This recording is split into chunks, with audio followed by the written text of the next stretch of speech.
little bit of a warm-up. Give me the sort of whooping and cheering that you would give if you'd won some consumer goods. Now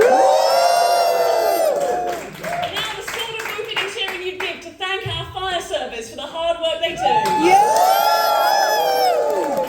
And finally, he's won the Melbourne Olympics.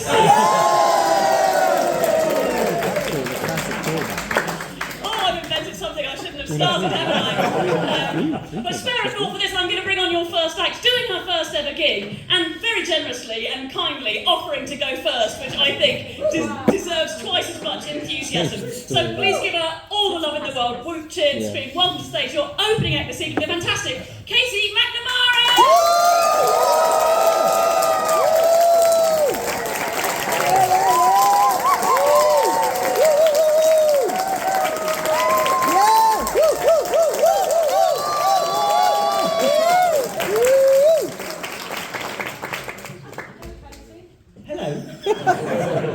You can tell how unconfident I am about myself, that instead of running through the middle like an absolute boss, I ran around the side, down there. Anyway, you're going to watch me now. This is the first time, like, Kate's just done it like a pro, but I've never actually done this microphone wire wrap thing. You'd think this should be quite easy. Get ready. Okay, so don't set that down. Yay. Yeah. It bodes well for me that you've come in with very low expectations. Yeah. Right, so I'm going to take that. It was around the outside. Oh, I've done it wrong. Oh well. Fuck it.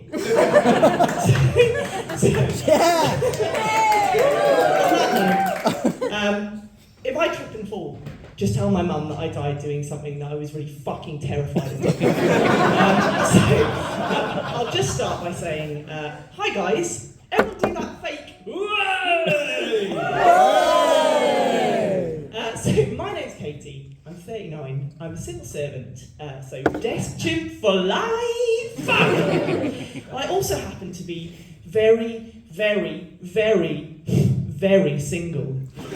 So I'm pleased to see tonight that we have a whole host of men in the audience. Yes, you guessed it right. That is my proclivity. I do like a man with a willy. So I'm on the prowl for men with willies tonight, but I will take a man without a willy. I'm not prejudiced. So I'm just looking around the audience now. I can see this man here. Fantastic glasses. Like that beard, yeah, you do, I've seen you, I've clocked you. And then I awkwardly stumbled onto the stage, I was like, yeah, this guy, he's got some wool shit on. What's your name? James. James, that's my nephew's name. Oh no. No, James, I can't think of you in any kind of sexy way now. No, I'm away. You guy, you're a guy. What's your name? Charlie. Charlie? And who's this? Just someone. Oh, Charlie, wow. So have you just been someone for a few weeks, or is this... No, we're friends. Oh, right, okay. Like actual friends, or like friends who see each other naked? Actual friends. Charlie, I like it. Anyway, you might be wondering why an absolute badass like me is on this stage here tonight on a not even a rainy Monday night in Bethnal Green. Like, why am I here? What led me here? Well, I mean, it's been a pretty sad year. Like, I think... I know. Oh, thanks. I'll be honest, it's not been a sad year, it's been a fucking shit year. So, you know, I was down in the doldrums and I'm about to turn 40 next year, and I just kind of thought, what have I done with my life? What have I actually achieved? So I decided to set myself a new challenge, and I'm gonna paint a scene for you now. I'm gonna take you on a journey through my mind.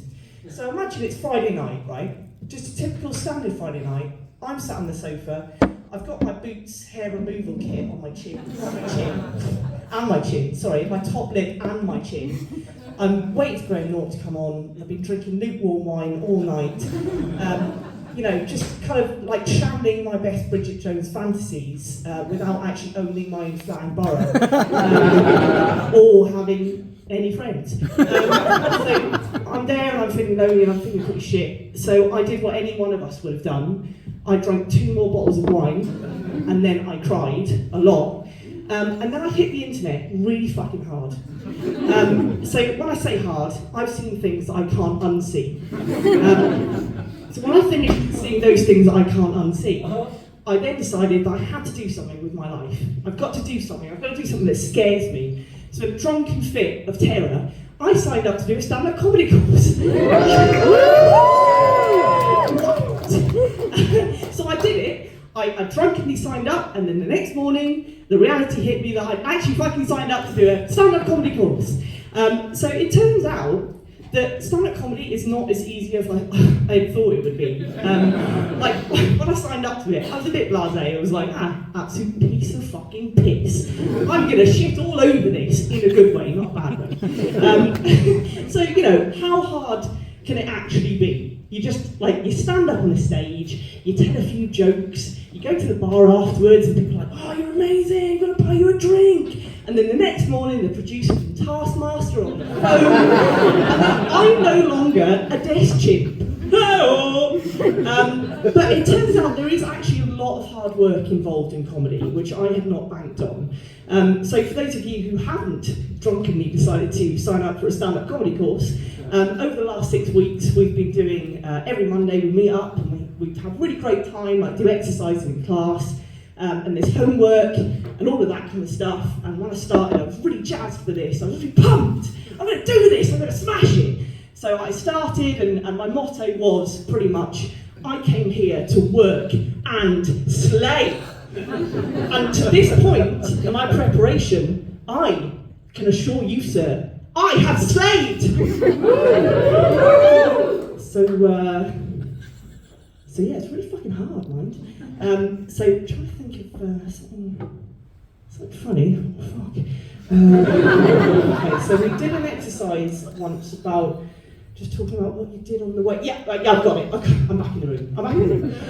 So, you know, on the way here tonight, got on the tube, rush hour, fucking shit. We all know what that's like. Sweaty, awful, horrible. So I'm going to show you what happened now, because you need to hear and see this. Charlie, I can see by your face, you cannot wait to see this, hear my story. So I'm on the tube, it's absolutely rammed, and then I feel something bash against my boob. Without even looking up, plunge wet. But then I do look up, and I look across, and I see this man, James. But not my nephew, this man, James, in his woolly coat that looks very warm, and his girlfriend who now looks quite uncomfortable. It's very uncomfortable, and I'm fucking loving it. Anyway, I see James, or a man that is very much like James. And I know in that moment, from that first boob knock, that he is the one for me. And within the first 2 minutes, I've already planned our lives together. Me and my James, who's not my nephew. We will live such a happy life. He'll take me to Franco Manca on the first date because he knows I'm slightly more classy than Pizza Express. And also, like, he's really into drinking beer and also not brushing his hair because it looks like I don't brush my hair, but I do. Anyway, so he's really into like all the things that I like. And by the third date, I find out that he's a multi-millionaire, but he's really cool about it. Like, he doesn't actually care about that superficial shit.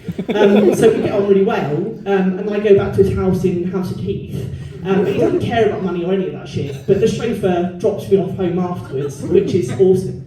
So yeah, I go back to his house, and then like third or fourth date, like, then he proposes, we adopt an orphanage full of children, and our life was just absolutely amazing. So anyway, taking me back to the train carriage, all that stands between me and my dream life with my James, who is not my nephew, is to go over there and say hello. It's very hot. And not just because James is very hot, because I am very hot too. And it's warm in the tube. Anyway, so I see him, and I'm gonna do it. I'm gonna do it. Everybody's gonna think your vagina's weird. One lip hangs down lower than the other. At this point, I should probably explain that I've been having therapy for the last year. What I just heard was my worry gremlin. It's been so long since you had sex, the hole's closed up.